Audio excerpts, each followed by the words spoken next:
Hi everyone, thank you so much for watching Spill the Beans on CNN News 18 with me, Sakshi Litoriya. Joining me today on the chat is someone who has proven his prowess on almost all the screens in the entertainment industry, specifically somebody you already know, Mr. Hansal Mehta. Thank you so much for speaking to us.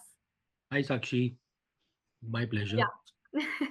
So, the Buckingham murders, where did the inspiration come from? What the idea behind it?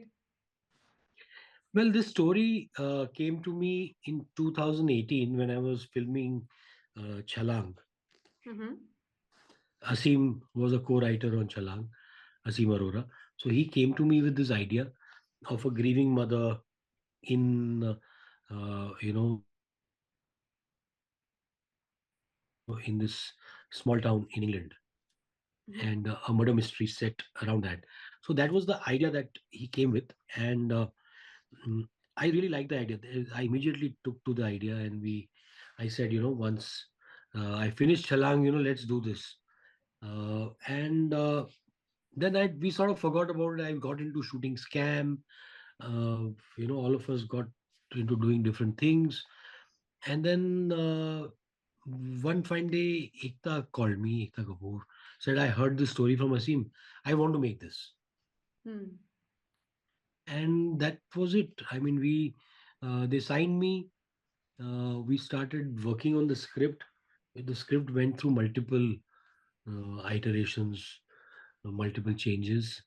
Mm, And in 2020, towards the end of 2020, I was put on a Zoom call with Kareena Kapoor Khan, and I thought I would have to pitch the film to her, but she had read the story uh, of the film. There was Okay. a story. There was a story treatment document that Asim had made. She had read that, and she said, "I'm already on." Hmm. And that was that. I mean, then we slowly went into the process of production and making the film, and I was very clear that I wanted to make a film that went beyond the formula, that went beyond the conventional Hindi film, as they call it. And Hmm. also, it was not a film that was a token shoot in London, that was shot in London, but characters, everybody spoke and behaved like they were in Lucknow. Oh, lovely. And if you were to talk about Karina's role, we have seen her versatility over the past couple of projects that she has picked up. But if I could ask you one person or one character from the Buckingham murders that has surprised you, that you were not expecting that specific someone to perform so well, and it came to you all shockingly. That the audience has to tell me. Well, I've worked with all these people. Every performance is very close to me. Hmm. So I mean, I do not want. I never want to be in a position where a performance surprises me or shocks me. What Hmm. would what I like is the fact that a lot of the performances are being appreciated. Of course, Hmm. Karina is exceptional in the film. It's a very strong, very internal performance. But the performance of, say, somebody like Ranveer Brar, from whom nothing is expected, where there are very few expectations. Hmm. So Ranveer's performance has been really, really appreciated. Similarly, the British actors that we've cast, Ash Tandon, uh, Hmm. Keith Miller, uh, Keith Allen, who plays Miller, uh, and Prableen Kaur, who plays the mother, Hmm. mm, Ranveer Brar's wife. Uh, so all those performances, people have written about them, they've spoken about them, they've liked them, and I think that just makes me happy that we went right with some of the things that we did with the film, that we tried to do with the film. Hmm. The air of authenticity that we tried to create around the film, with its casting, with choice of locale, all that has fallen into place in such a good way. Okay. And Mr. Mehta, if I could ask you, from Khana Khazana to the Buckingham murders, how has the journey been in the entertainment industry? And of course, all the screens, be it the OTT, be it the television or the silver screen, how has it been for you personally? Very, very satisfying. So, Hmm. ironically, from Khaana Khazaana to Buckingham murders, one Hmm. common factor is food. Mm, from Sanjeev Kapoor to Chef Ranveer Brar. Yeah, I was coming to that. Yeah, so it's the food connection doesn't stop, and Hmm. Ranveer was with us for nearly 3 weeks during the shoot, and he's cooked many home cooked meals for me. He would come to my Hmm. room and just cook a simple gobi ki sabzi. Of course, never simple, but he would Hmm. cook something nice. He would cook a khichdi, chane dal ki khichdi, something or the other, and we were blessed to be fed by chefs cooking.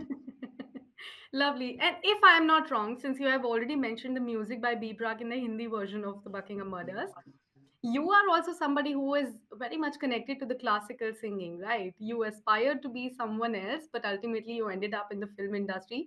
How did that happen? No, no, I aspired. Aspiration and talent are two different things. So I very quickly realized that I had no future as a singer. Yeah. So uh, I'm thankful. I'm where I am today, Hmm. and I'm not, uh, still trying to learn singing. So yeah, I sing. I sing for myself now, and it is best left to that. Amazing. If I could ask you one memory that you are taking away from the sets of the Buckingham murders, what is that one thing? Because, whenever an artist or the writer is connected with one project, they always tell me that they take something from that particular script. What would be that thing for you? No, I always say we don't make films, we make memories. So there's Hmm. no one memory. Your every day is memorable because it comes with its own set of challenges, it comes with its own set of fun. Hmm. And, one of the best things about Buckingham is that it was like a wonderful set, Hmm. and that it had a majority female crew Hmm. and a majority British crew. Oh, Mm, nice. yeah, yeah. Most of the main HODs, Hmm. heads of departments were all British, and they were British women. Hmm. The director of photography, the production designer, the costume designer, the teams that worked behind the scenes with other departments, they have a predominantly women. Hmm. The gaffer was a woman, which is a rarity in our Indian context. Uh, so it was for me also, it was a unique and learning experience. Every day Amazing. you were learning something new. You're sort of becoming part of a more universal global team. It's Hmm. not so it was not an Indian crew shooting in England. We were a very, very global team. Hmm. And over the years, if I could look from afar about the projects that you have done and you have worked on, it majorly comprises of the real story. So, what's the most challenging part of, digging the history and doing the research? Because it comes with a lot of responsibility if you are representing historical fact on screen, that you have to be very apt so that it doesn't turn out to be something else. Mm. No, I think more than responsibility, the biggest responsibility you have is towards the in which you are telling the story, which is Hmm. a cinema, Hmm. where you are making a cinematic representation of a true life or a true event. So when you're doing that, how do you keep the audience engaged in that? I think Hmm. that is the most important thing, that the cinema of it becomes more important than the mm, anecdotal nature of those stories. Hmm. Very often true stories become about anecdotes in a person's life, or they become, uh, false glorification of that person's life. I Hmm. think that objectivity and that focus on making it a cinematic work is important. Hmm. Also, I would like your input on something that we have witnessed in the recent times. It's the films, the evergreen films being re released. What do you think is stopping the big production houses and directors to launch a new project on the big screens and not just re release them? No, no, I think there's this period right now in which films are not being released. There's nothing Mm-hmm. like that new projects and new films are not being made. I Mm-hmm. think everything is good as long as there is cinema, and there's an audience for cinema. whether it's a release or release, it's most welcome. Hmm. Also, what's your thought about OTT being censored? Because there's a lot of discussion happening around that, that maybe in the coming future, the things that are being published on OTT platforms will be regulated. Because you are someone who has given us smashing hits on OTT platforms as well. Well, I, as a principally, am opposed to any form of censorship. Hmm. You know, and having said that, some level of regulation will just bring in uh, some order. Otherwise, there's a lot of confusion at times. That can you make this? Can you not? So, in the process, you become overly cautious Hmm. sometimes. Hmm. Because this entire uh, understanding of what is acceptable, what is not acceptable, what will create a furor, what will create a wave of intolerance, is very subjective right now. It is Hmm. left to executives and to legal teams. Hmm. So I think just some level of, rather than regulation, I think clear guidelines will allow people to not be prey to, the now, right now what happens is that in the whole process of writing scripts, there is a legal team that has become almost like a co-writer. Hmm. So I think just clear guidelines about what what is acceptable, what is not, the ratings, I think, is welcome given the times that we live in. Otherwise, censorship should not exist as a concept. Censorship should not exist in a free society. Censorship has no place. Definitely.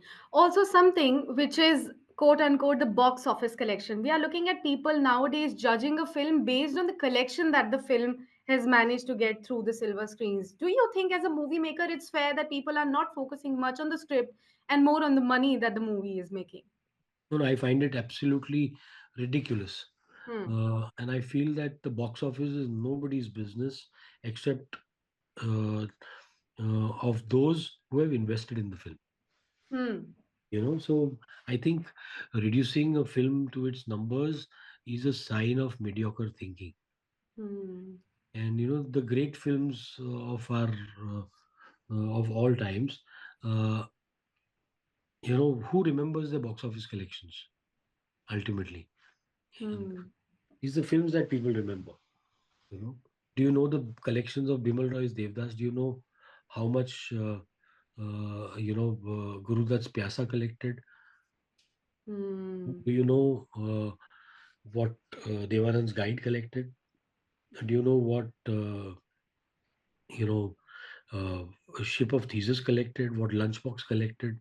Hmm. What Shahid collected? We don't know. We don't know. Do you know what Gangs of Wasipur collected? No, we remember them for the films they are. Right. Also, like I said in my introduction, also that you are someone who has managed to excel on all the platforms. But if I could ask you, I know this question is going to feel like, I am telling a parent to select a baby. But if I were to give you an option to select between OTT and cinema theater, आपका दिल कहाँ लगता है? मेरा दिल वहां लगता है जहां पर मेरी कहानियों को ऑडियंस मिले, लोग उन लोगों तक मैं कहानी पहुंचा सकूं. For Hmm. me, it is important to tell those stories, and for me, it is important to. So there are certain stories that require. जैसे OTT पर I do something called a long form, Hmm. जिसमें एक कहानी को कहने में मैं 6 7 8 घंटे लगाता हूँ. Hmm.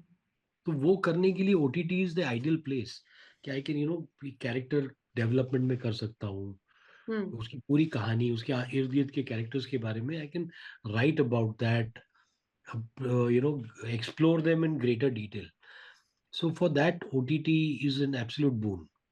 Hmm. Beautiful. And last but not the least, because you are from Gujarat, you are a Gujju.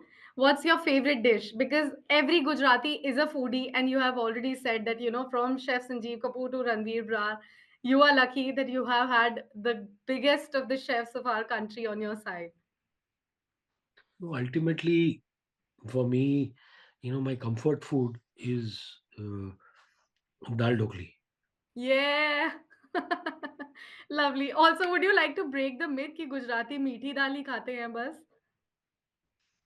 नहीं खाते, Gujaratis don't eat meaty dal, but I personally love khatti meaty dal. Lovely. Thank you so much, Mr. Hansal Mehta, for joining us here on the chat. All the very best for the Buckingham Murders. Of course, for the rest of the week, it's going to be there on the cinema theater. That's a wrap from our side, ladies and gentlemen. Thank you.